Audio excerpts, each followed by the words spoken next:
కోలీవుడ్లో బిగ్ కెరీర్ను ఊహించుకుంటారు. అందుకు తగ్గట్లే టాలీవుడ్ కూడా బాగానే ఎంకరేజ్ చేస్తుంది. కానీ ఒకటి రెండు ఫ్లాప్లు రాగానే మాత్రం వెంటనే కోలీవుడ్ పై ఫోకస్ పెడుతున్నారు లేడీ సూపర్ స్టార్స్. ముందు రకుల్, తర్వాత కృతి, ఇప్పుడు శ్రీలీల. అందరిది అదే దారి. కొన్నేళ్ల క్రితం తెలుగునాట రకుల్ సృష్టించిన సంచలనం అంతా ఇంతా కాదు.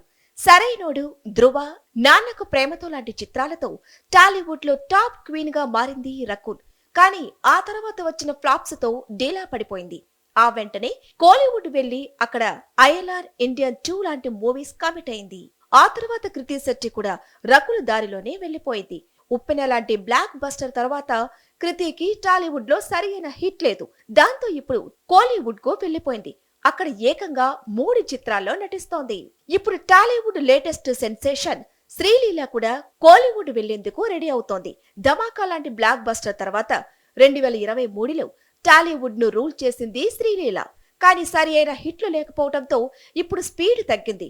ఈ దశలో కోలీవుడ్ లో అజిత్ నటించే న్యూ మూవీకి శ్రీలీల డేట్స్ ఇచ్చిందనే టాక్ వినిపిస్తోంది.